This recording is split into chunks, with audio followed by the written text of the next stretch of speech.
saat ini untuk dagang ya, para pedagang ya mainnya online. Kalau lokal yang pendatang yang datang ke toko kayaknya udah jarang, sepi.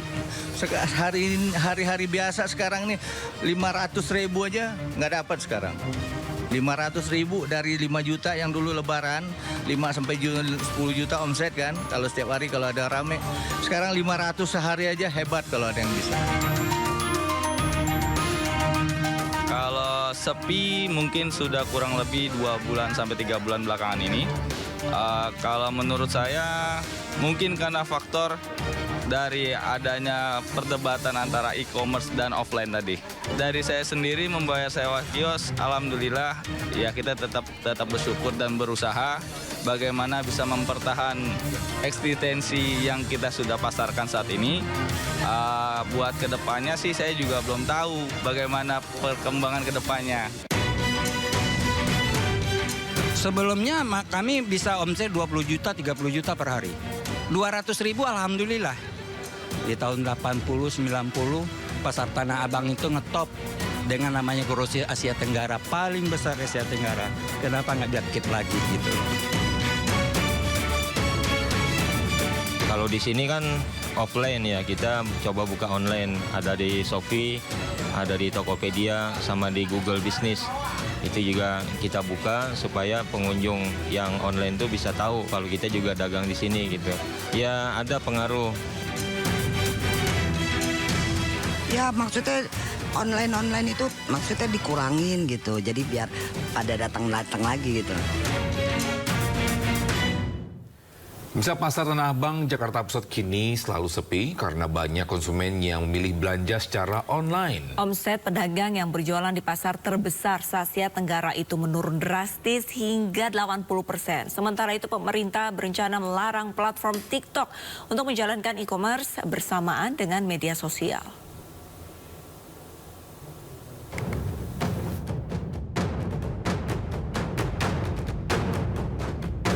Menteri Koperasi dan Usaha Kecil dan Menengah Teten Masduki mengecek langsung Pasar Tanah Abang, Jakarta Pusat. Pasar terbesar di Asia Tenggara ini kini sepi pengunjung. Teten juga berdiskusi bersama sejumlah pedagang. Menurut pedagang, kondisi yang sama juga terjadi saat akhir pekan. Bahkan omset mereka turun hingga 50%. Hal ini karena banyaknya konsumen yang memilih belanja secara online ketimbang datang langsung ke pusat perbelanjaan. Teten pun berjanji akan mengatur arus barang masuk dari luar negeri ke Indonesia. Bukan masalahnya offline kalah dengan penjualan di online. Karena mereka juga sudah mencoba menjual di online. Tapi saya berkesimpulan produk yang dijual oleh mereka tidak bisa bersaing. Karena ada produk-produk impor yang dijual yang harganya sangat murah sekali. Ya.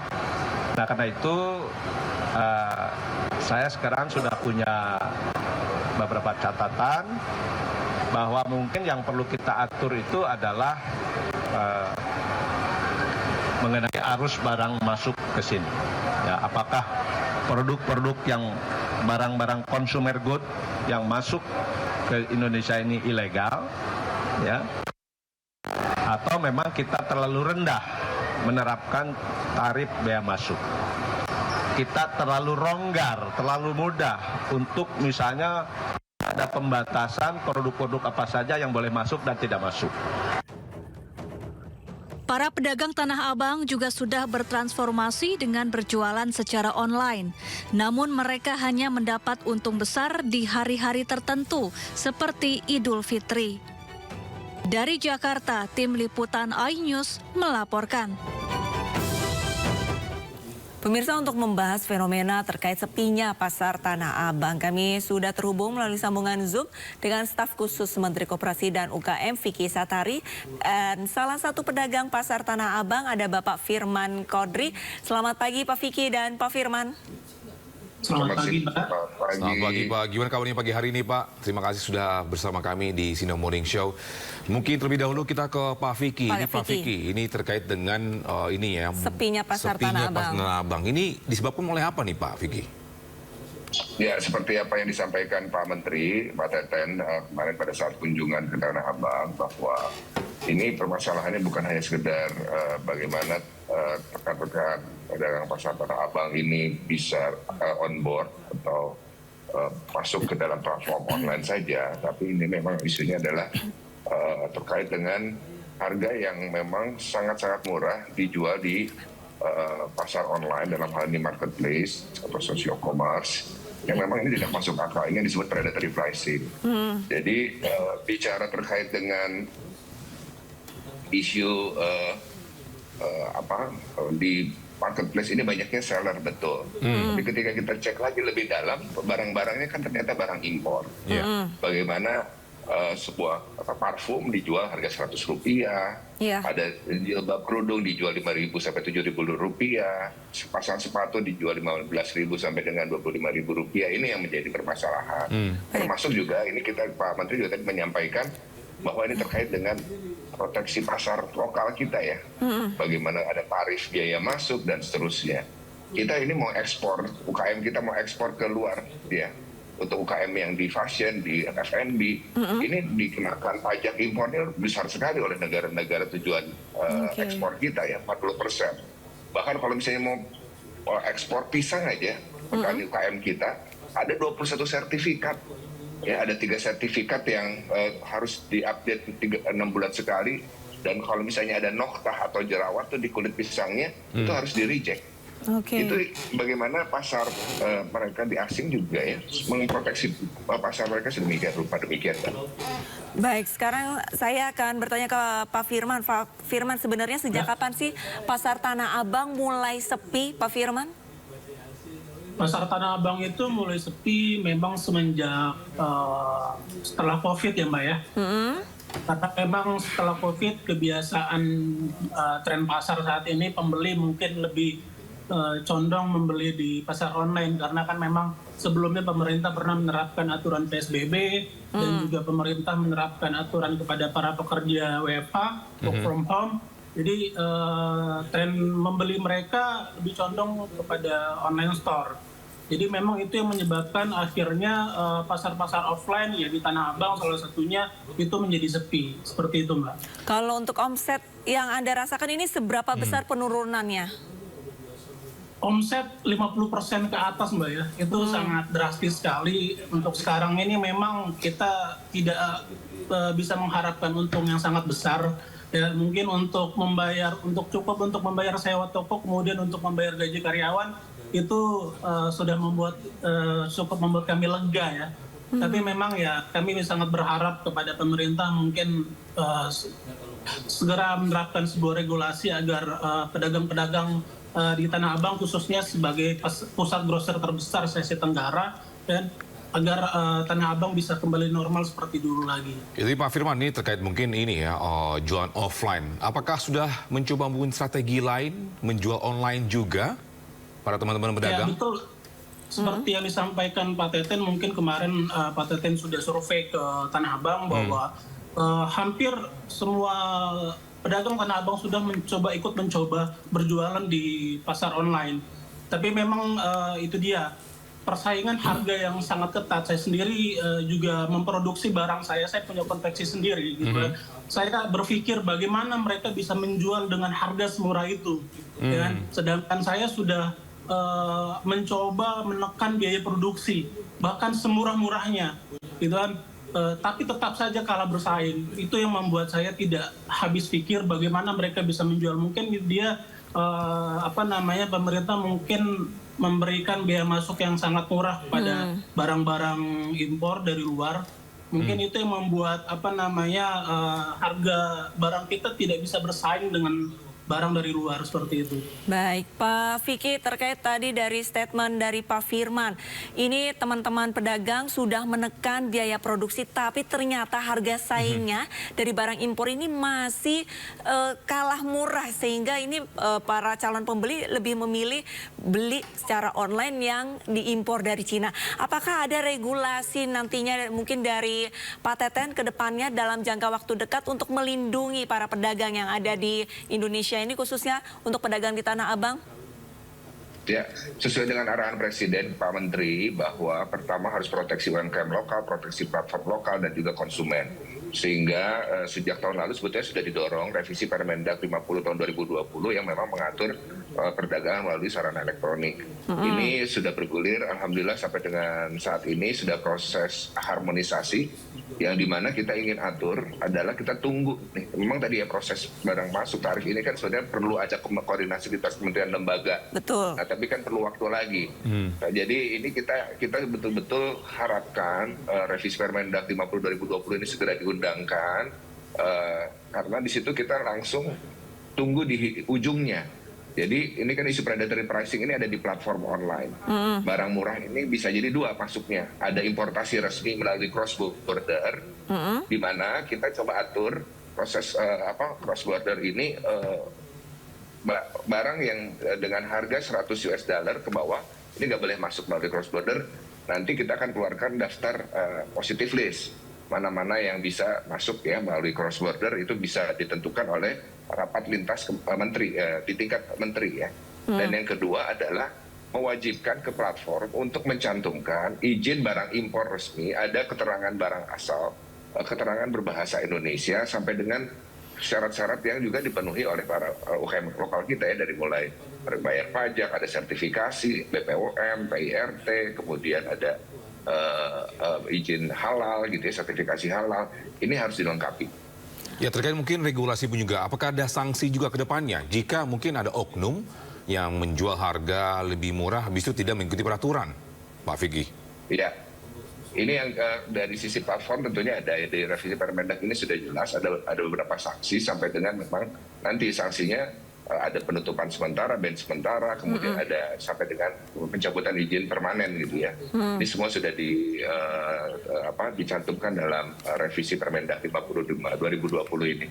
Jadi dengan kita menambahkan persyaratan tersebut, itu dipastikan bahwa ada equal playing field. Karena ini kan predatory pricing, harga-harga murah ini karena mereka nggak mendapatkan sikap yang setara ya dengan teman-teman Pak Firman dan lain-lain. Pak Firman ini udah jelas offline, udah jelas bayar pajak, ya ada job creation, ini menciptakan lapangan pekerjaan kan luar biasa sebetulnya.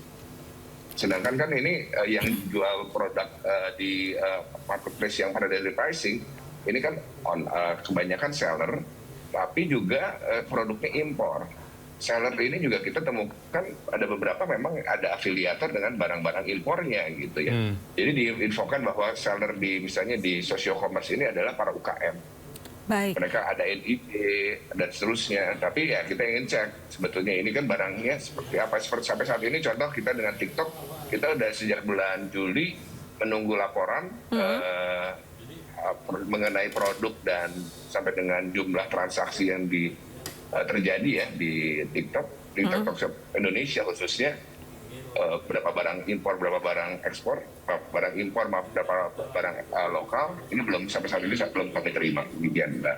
Ya, apakah mungkin pemerintah kurang tegas terhadap TikToknya? Saya rasa ini aturan revisi Permendag ini yang kita tunggu. Jadi ini sebenarnya bukan masalah TikTok saja ya, karena tahun lalu juga waktu itu pernah viral, Mr. Hu ada barang dumping yang sangat murah, dua platform cross border global asing.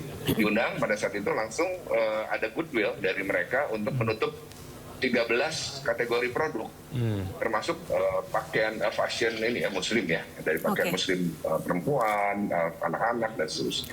Berbicara menutup akun produk, ini kan juga akun TikTok sebenarnya sudah mulai dilarang untuk berjualan. Apakah hal ini perlu dilakukan atau ada faktor lain, Pak Vicky? Ya, kita kan lihat ya bahwa bagaimana ekonomi digital Indonesia ini challenging sekali nih, Kak Ilona. Betul. Jadi pertama, kita punya transaksi lebih dari 890 triliun untuk pasar e-commerce. Artinya pasar digital kita. Hanya 44% yang dikuasai oleh platform domestik. Ya, ini 56%-nya adalah asing. Kita lihat Tiongkok.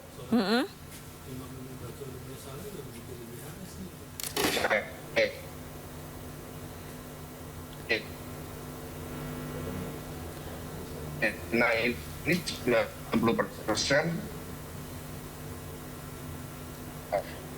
pasar-pasar yang lebih besar berlipat kebijakan dari isu marketplace dalam hal ini pasar digitalnya. Yang pertama adalah kebijakan terkait dengan melarang adanya praktik predatory pricing. Yang kedua, melarang adanya praktik monopoli data melalui algoritma AI dan seterusnya.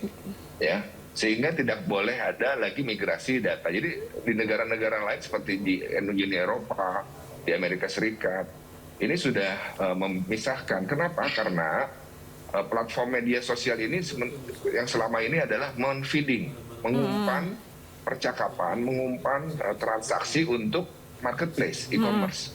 Karena behavior ini kan ditangkap dari media sosial ya, tempat kita berbincang.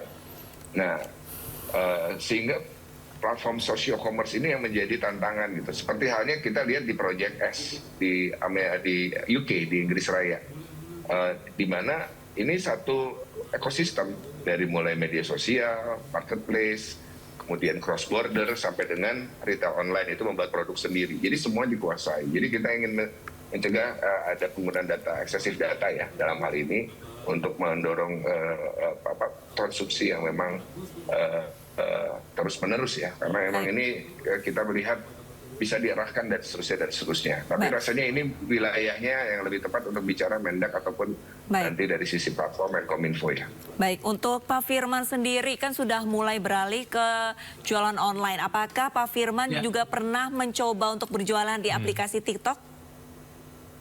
Ya, saya juga mungkin hampir beberapa e-commerce ya, saya sudah mencoba. Mungkin hampir semua pedagang juga dengan kondisi seperti ini pastinya mencoba segala cara agar barang kita bisa dipasarkan lebih luas lagi, agar barang kita lebih laku lagi terjual. Namun itu lagi yang seperti saya sampaikan tadi, barang kita sangat solid bersaing dengan barang-barang dari luar. Jadi ya mungkin ya kami berharap juga pemerintah benar-benar lebih memperketat mengenai barang-barang impor agar kami selaku pelaku UMKM yang memang berasal dari asli Indonesia dalam negeri ya, itu ya tetap bisa bertahan seperti itu Mbak ya. Dan mungkin juga kami berharap Pasar Tanah Abang itu kan merupakan ikon Mbak ya, ikon pusat tekstil terbesar se-Asia Tenggara. Ya. Kami berharap juga pemerintah juga tetap menjadikan lebih memperluas, membantu kita sebagai pedagang untuk memperluas promosi kami, dan bahwa ya yang berjualan di Indonesia yang belanja di Tanah Abang itu bukan hanya dari orang Jabodetabek, dari luar daerah, bahkan juga dari luar negeri. Jadi mungkin ikon Tanah Abang itu mungkin lebih digaungkan lagi supaya mungkin beberapa negara-negara yang memang mungkin sampai saat ini masih ada beberapa negara seperti Filipina yang masih belanja, seperti Malaysia, Singapura gituan, tapi memang tidak seramai dulu. Mungkin itu dia harapan kami, pemerintah lebih mempromosikan lagi Tanah Abang sebagai pusat grosir terbesar se-Asia Tenggara, khususnya di negara ASEAN ya, supaya mungkin negara-negara luar lebih tahu lagi bahwa Tanah Abang itu masih ada, seperti itu. Kalau menurut Pak Firman, langkah promosi yang paling efektif untuk menggaungkan kembali Pasar Tanah Abang seperti apa? Ya tentunya ini mungkin tugas beberapa kementerian, mungkin saran saya seperti Kementerian Pariwisata dan Ekonomi Kreatif, kemudian juga ya Kementerian Koperasi dan UKM. Ini tugasnya kembali menggaungkan Tanah Abang sebagai yang dari dulu kita kenal sebagai ikon pusat tekstil terbesar se-Asia Tenggara, lebih dipasarkan lagi melalui media-media yang ada seperti Instagram, Facebook dan lain sebagainya, media televisi dan lain sebagainya. lebih memperkenalkan lagi bahwa inilah Tanah Abang yang memang dari dulu dikenal sebagai pusat grosir terbesar se-Asia Tenggara. Ya mungkin dengan promosi-promosi yang lebih gencar, mudah-mudahan mungkin tidak hanya menarik perhatian ya khususnya pembeli-pembeli dari tanah air dan juga pembeli-pembeli dari luar kan, karena memang pembeli dari luar itu mungkin beberapa negara yang saya sebutkan tadi seperti Filipina, Malaysia, Singapura itu tidak sebanyak dulu, atau mungkin mereka juga agak sedikit agak sedikit sulit ketika mengirim barang dari Indonesia ke negara mereka. Mungkin itu juga yang membuat mereka enggan untuk belanja lagi ke pasar Tanah Abang seperti itu, Mbak. Oke, baik. Mungkin yang terakhir ini ke Pak Fikih. Pak Fikih, ini langkah apa sih yang akan dilakukan dari kementerian untuk mendorong tumbuhnya industri UMKM di tengah persaingan digital? Ya, tentunya tadi ada satu hal, kita bicara transformasi digital, ya digitalisasi UMKM. Ada 64 juta pelaku UMKM di Indonesia. Teman-temannya Pak Firman ini adalah sebetulnya ujung tombak perekonomian Indonesia, berkontribusi 60% PDB nasional, menyiapkan lapangan kerja sampai dengan 97%. Di lapangan kerja Indonesia ini luar biasa. Jadi ini harus juga memang kita siap. Transformasi ini menghijrahkan, ya mengadaptasikan gitu ya, dari mulai yang mikro ini kita dorong ke platform media sosial untuk berpromosi dulu ya. Kemudian setelah itu masuk ke e-katalog, ke e-commerce lokal atau e-commerce homogen, masuk kemudian ke e-commerce nasional sampai dengan global, sampai dengan cross border ekspor. Itu satu, tapi juga kita harus menyiapkan ekonomi baru dari digitalisasi ini, yaitu yang disebut UKM digital. Masuk ke hulu, bagaimana kita mengakses ya, melihat, memetakan potensi unggulan domestik per daerah, ini masukkan AI-nya, IoT-nya, machine learning-nya, agar apa? Agar ada market share yang baru ya, terbuka ekonomi baru dari digitalisasi ini. Jadi kita tidak menambah faktor pembagi baru, pembagi kue ekonomi yang seperti halnya di e-commerce itu udah existing, misalnya tahun ini ada 890 triliun, maaf, 900 triliun ini ketika masuk UKM baru di seller dari sisi pedagang, ini kan kita menambah faktor pembagi saja. Nah kita juga harus secara komprehensif ya menyiapkan UKM kita bertransformasi digital dari hulu ke hilir, bukan hanya dari sisi marketnya aja, tapi juga dari sisi value creation, dari sisi manufakturnya. Ini masalah socio-commerce, e-commerce ini hanya satu hal nih Mbak Ilona dan Mas. Tapi sebenarnya kita ada lagi di depan mata. Ada satu platform yang punya approach yang namanya M2C ya, manufacture to customer langsung. Jadi udah nggak ada seller lagi, dari pabrik langsung ke konsumen. Iya. Jadi ini yang kita juga perlu waspadai. Demikian Mbak Ilona. Baik, terima kasih banyak atas waktunya Pak Fikih dan Pak Firman atas perbincangan kita di pagi hari ini, dan semoga ada regulasi yang benar-benar solutif untuk mengantisipasi pasar Tanah Abang ini sepi menjadi ramai kembali ya. Terima kasih banyak Pak Fikih dan Pak Firman. Salam sehat. Pak. Terima kasih.